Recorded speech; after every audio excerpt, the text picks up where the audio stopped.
What's going on, everybody? Blazing here. Welcome back to another Raid Shadow Legends video.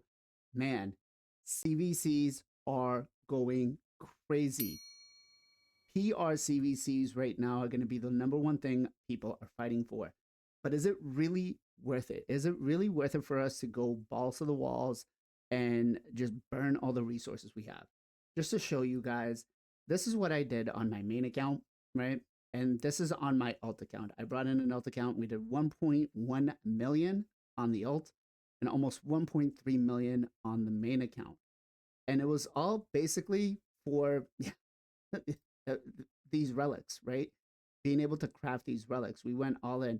I'm not going to lie. The rewards for the PR-CVCs, you know, what we get for getting to tier 6, not worth it. Not by a long shot. But the chances that we have at crafting these relics and possibly getting some of these crazy busted relics is honestly one of the biggest things. I mean, let's take a look at the global leaderboards here. You're going to see here 47 million, 46 million. This, I'm guessing these two went up against each other because there's no way, like the next closest one is Sacred Pandas and they went 44 million. So there's no real way that these two were going against each other, right? Unless they were going up against some other clan that did like maybe 10, 12 million and they just wanted to do what we did, which was 3-0, right? We were shooting for 4-0, but you know, we ran late on resources. Also, I want to say, Final Legends free to play clan in 82 slot 82, which is way higher than where we are, at almost 17 million. Final Campachi, are you really free to play? Come on. But that I do actually want to ask you guys: has your clan increased its minimums on PR-CVCs because of these relics? And are you guys thinking about doing that? Because we actually did in ours. We used to have 150 for non-PR for PRs and 100 for PRs.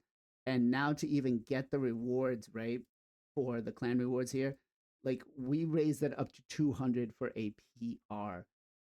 Again, that's not because we don't feel like we're going to get the people to do the 200, but I feel it's more like it was just kind of like, okay, guys, we got to try to push a little bit, right?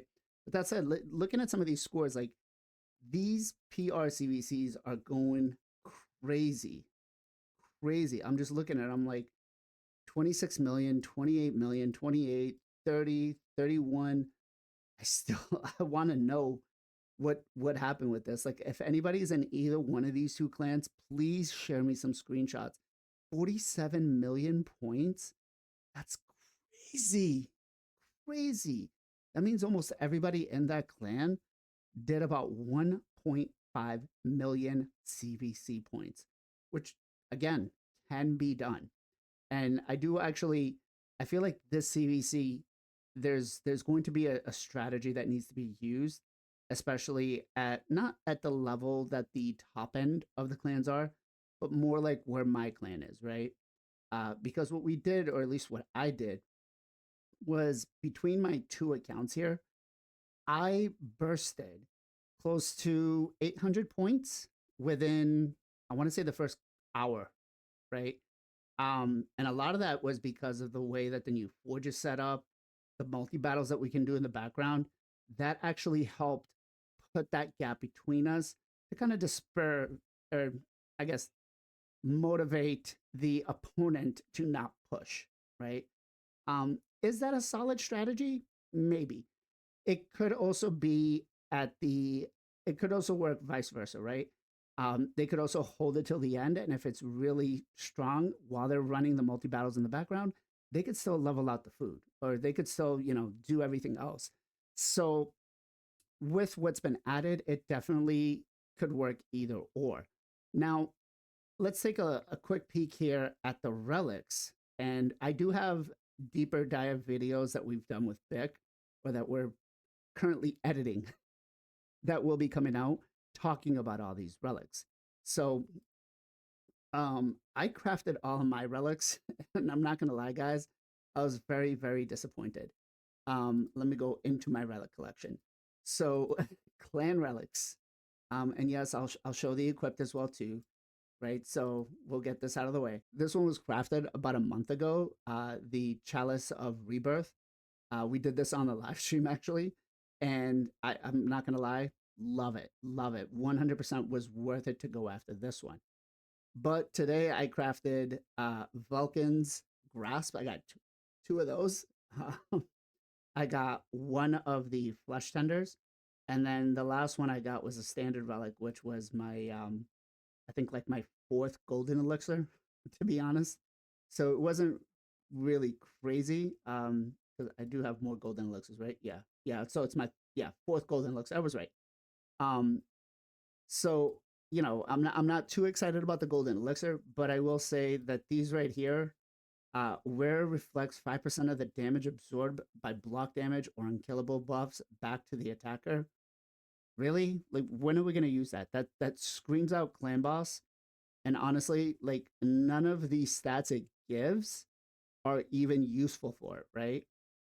Um, One of the other ones you could have gotten was the Inferno Sphere. Same thing. Whereas resistance increased by 2 for every 5 HP loss stacks up to 20%.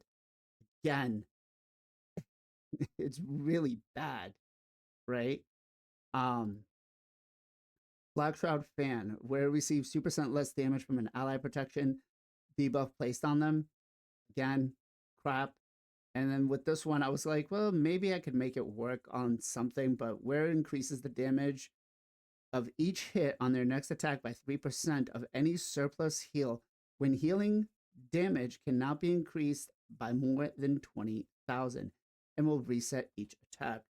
So this one, I mean, maybe you could have some fun with it with a new epic that we have for the fusion, or what's his name, Aislinn, or maybe Ironclad. But if we take a look at like the overall relics themselves for this category, if I could get to the right screen, right? Um, Honestly, they're they're okay. They're not nothing crazy, right? Temporal's Stagnator is one of the ones that we actually get to vote on, where it has a 20% chance of removing seal converting buffs, increases skill cooldown when landing a weak hit. Not, I'd still think that the overall for the Wanda submission is probably better. Essence of the Quencher, whereas increases the damage by 20% of the current target turn meter when the damage cannot be increased more than 10%, 5% against bosses. Again, we have a deep dive into these, but I was just kind of hoping to get more of these. This is just one of the most busted and crazy relics out there in this category, the clan one. So I want to know from you guys, are you guys pushing more on these PR-CVCs? Are you not? Is it worth it for you? And did you craft anything good if you were one of the ones that actually won your PR-CVC? Join us every Sunday, 2 p.m. EST for the Knights of Teleria podcast, where we dive into the world of Raid Shadow Legends, discussing everything from free-to-play strategies to pay-to-win insight, and covering the journey from early to mid-game. Whether you're a newbie or a seasoned player, we have something for everyone. Don't miss out on the Knights of Teleria podcast, the only podcast for Raid Shadow Legends. As always, much love, much appreciation. Be safe, be well, be good to each other, and I'll catch you guys next time.